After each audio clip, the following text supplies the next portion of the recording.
Tempo comum, 15ª semana, sexta-feira, tema 26.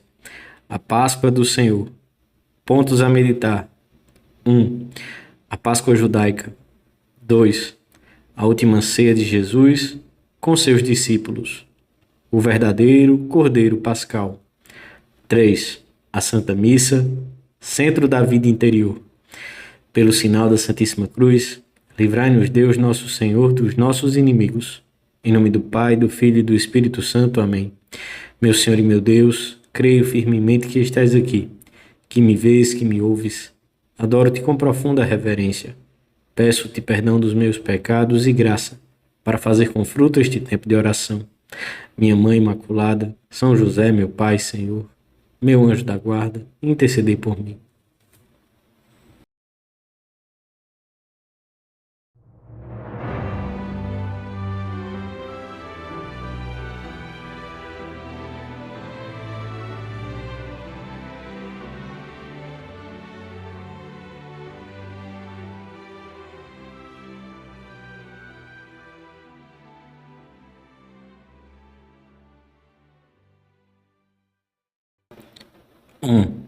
A Páscoa era a festa judaica mais solene. Fora instituída por Deus para comemorar a saída do povo judeu do Egito e para evocar anualmente a libertação da escravidão a que tinha estado submetido. O Senhor estabeleceu que todas as famílias imolassem na véspera desta festa um cordeiro de 1 ano, sem mancha nem defeito algum. Toda a família devia reunir-se para comer essa carne assada ao fogo, com pães ázimos, sem fermento e com ervas amargas. O pão não fermentado simbolizava a pressa da saída do Egito, sob a perseguição dos exércitos do faraó. As ervas amargas, a amargura da escravidão padecida ao longo de tantos anos. Teriam de comer depressa, como quem está de passagem, com as roupas cingidas, como quem se prepara para empreender uma longa caminhada. A festa começava com a ceia pascal na tarde do dia 14 do mês de Nisan, pouco depois do pôr do sol, e prolongava-se por mais 7 dias, em que se continuava a comer pão não fermentado. Por esse motivo, a semana chamava-se a Semana dos Ázimos. O fermento era eliminado das casas na própria tarde do dia. Tudo isso era imagem da renovação e da libertação da escravidão, do pecado que Cristo operaria nas almas. Purificai-vos do velho fermento, dirá São Paulo aos primeiros cristãos de Corinto, para que sejais uma massa nova, assim como sois ázimos, porque Cristo, nosso Cordeiro Pascal, foi imolado. Celebremos, pois, a festa não com fermento velho, nem com o fermento da malícia e da perversidade, mas com os ázimos da pureza e da verdade. Já o Cordeiro Pascal da festa judaica era promessa e figura do verdadeiro Cordeiro, Jesus Cristo, vítima no sacrifício do Calvário em favor de toda a humanidade. Ele é o verdadeiro Cordeiro que tirou o pecado do mundo, que morrendo destruiu a nossa morte e ressuscitando restaurou a vida. É o Cordeiro que, com o seu sacrifício voluntário, consegue o que se simboliza nos sacrifícios da antiga lei: satisfazer pelos pecados dos homens. O sacrifício de Cristo na cruz, renovado todas as vezes que se celebra a Santa Missa, permite-nos viver já na contínua festa.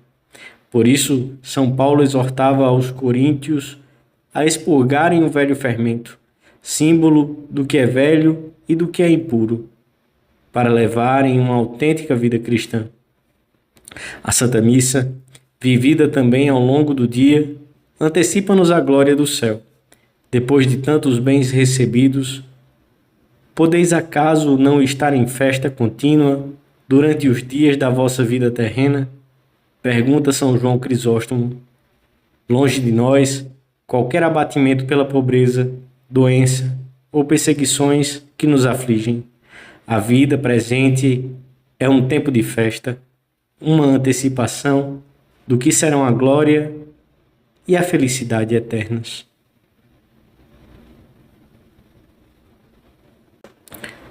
2. Jesus marcou antecipadamente e com particular relevo a última Páscoa que comeria com os seus discípulos.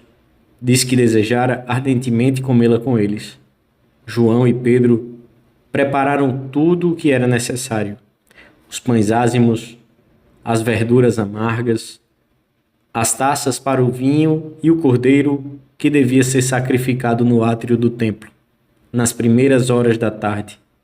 Naquela noite, provavelmente em casa de Maria, mãe de Marcos, teria lugar a instituição da Eucaristia e adiantar-se-ia sacramentalmente o sacrifício da nova aliança, que se realizaria no dia seguinte no Calvário. Celebram-se numa mesma mesa as duas Páscoas, a da figura e a da realidade.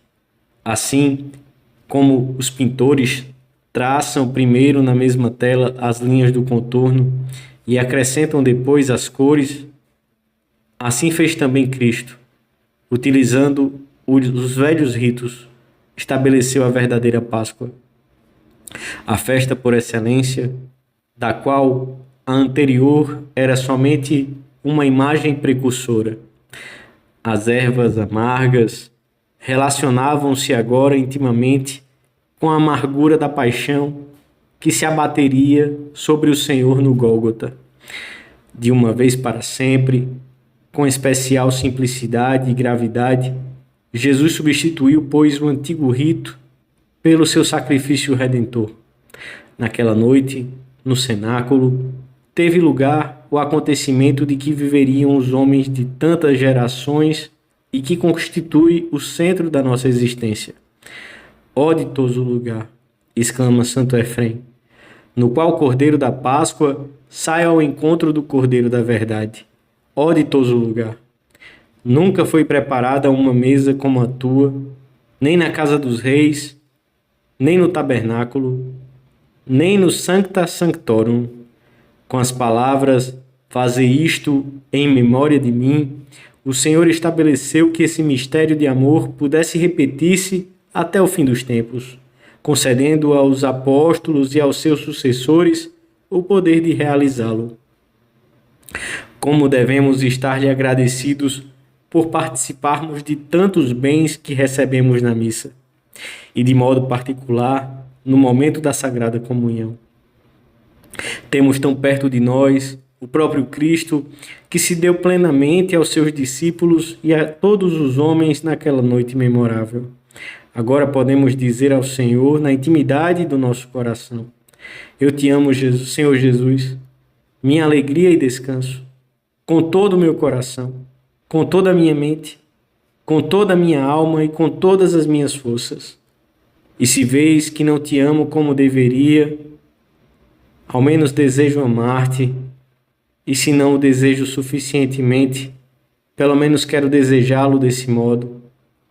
Ó corpo sacratíssimo aberto pelas 5 chagas, coloca-te como selo sobre o meu coração e imprime nele a tua caridade. Sela os meus pés para que saiba seguir os teus passos. Sela as minhas mãos para que realizem sempre boas obras. Sela meu peito para que arda para sempre em vibrantes atos de amor por ti.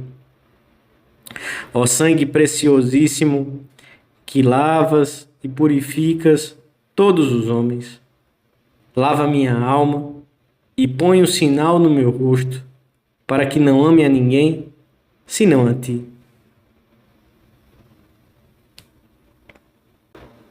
3. Naquela última Páscoa, Jesus entregou-se a seu Pai como vítima a ser imolada, como Cordeiro puríssimo. Tanto a última ceia como a Santa Missa constituem, por isso, juntamente com a oblação oferecida no Calvário, um sacrifício único e perfeito, porque nos 3 casos a vítima oferecida é a mesma, Cristo, e o sacerdote é também o mesmo, Cristo. Preparemo-nos para a Santa Missa, como se o Senhor nos tivesse convidado pessoalmente para aquela última Páscoa que comeu com seus mais íntimos.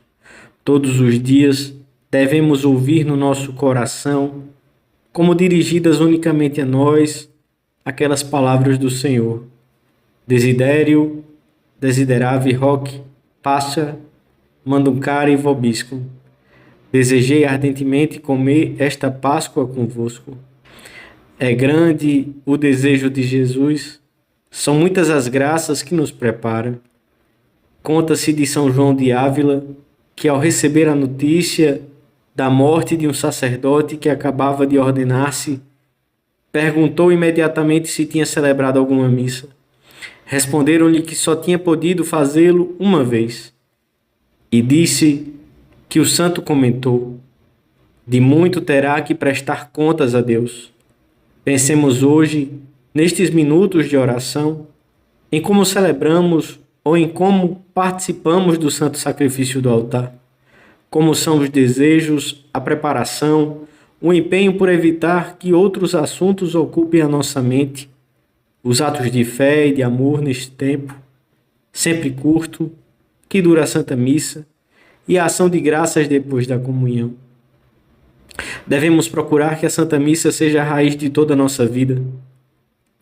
Deves lutar por conseguir que o santo sacrifício do altar seja o centro e a raiz da tua vida interior, de modo que todo o teu dia se converta num ato de culto, prolongamento da missa a que assististe e preparação para a seguinte, que vai transbordando em ejaculatórias, em visitas ao Santíssimo Sacramento, em oferecimento do teu trabalho profissional e da tua vida familiar. Se com a ajuda da graça nos esforçamos, a Santa Missa será o centro para o qual convergirão todas as nossas práticas de piedade, os deveres familiares e sociais, o trabalho, o apostolado. Converter-se-á também na fonte onde recuperaremos diariamente as forças para prosseguir na nossa caminhada. No cume para o qual dirigiremos os nossos passos, as nossas obras, os nossos anseios apostólicos, os mais íntimos desejos da alma.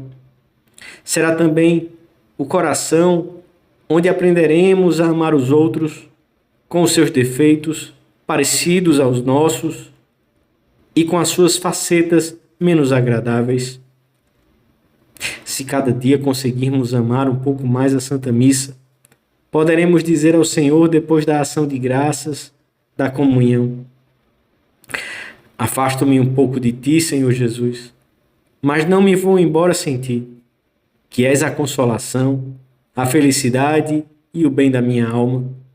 Tudo quanto fizer daqui para frente, falo-ei em ti e por ti. E nada será objeto das minhas palavras e ações internas e externas, a não ser tu, meu Deus e meu amor. Dou-te graças, meu Deus, pelos bons propósitos, afetos e inspirações que me comunicaste nesta meditação. Peço-te ajuda para os pôr em prática. Minha Mãe Imaculada, São José, meu Pai e Senhor, meu anjo da guarda, intercedei por mim.